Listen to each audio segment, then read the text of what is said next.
দীর্ঘ 1 বছরের অপেক্ষার পর মা আমাদের মধ্যে চলে এসেছে। Hi everyone, welcome to our channel মেঘবালিকে তোমাদের সবাইকে স্বাগত। তো চলো, আজকে পঞ্চমী ছিল, তো আমি আজ বেরিয়ে পড়েছিলাম রানাঘাটে ঠাকুর দেখতে।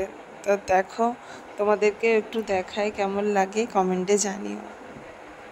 যেহেতু পঞ্চমী, তাই দেখো এখনো ঠাকুরকে সাজানো চলছে।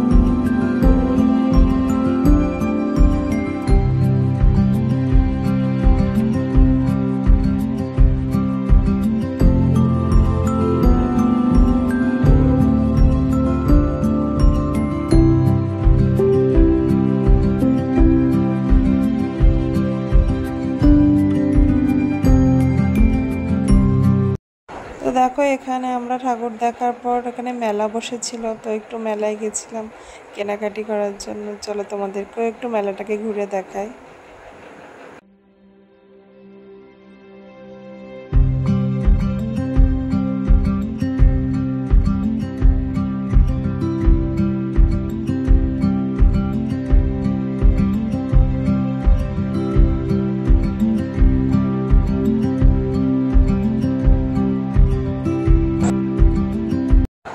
তো এই কেনাকাটি করে আমরা এখন চলে এসেছি ঢোলকপুরে। দেখো, ঢোলকপুরটা এত সুন্দর করেছে, বাচ্চাদের জন্য খুবই সুন্দর, খুবই মজার লাগছিল। ঢোলকপুরটা দেখে ছোটোবেলার কথা মনে পড়ে যাচ্ছিল। অ্যানিমেশনগুলো এত সুন্দর বানিয়েছে, পুরো রিয়েলিস্টিক মনে হচ্ছিল দেখে। তো যদি তোমরাও পারো ওখানে একটু যেও, খুবই সুন্দর বানিয়েছে। আমার রানাঘাটের সব প্যান্ডেলের থেকে এটাই বেশি ভালো লেগেছে।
আজ পঞ্চমী ছিল, তাও রাস্তাঘাটে প্রচণ্ডই ভিড় ছিল।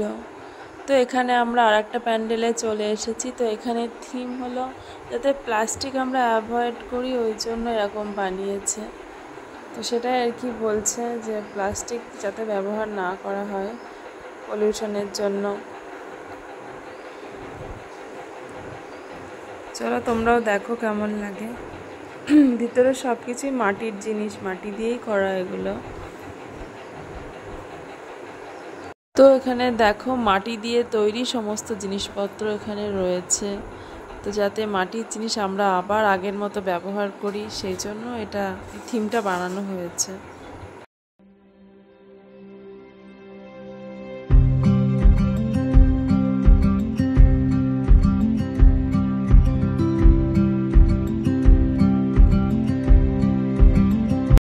তো চলো মায়ের কাছে যাওয়া যাক। তো মাকে একটু প্রণাম করে নিলাম।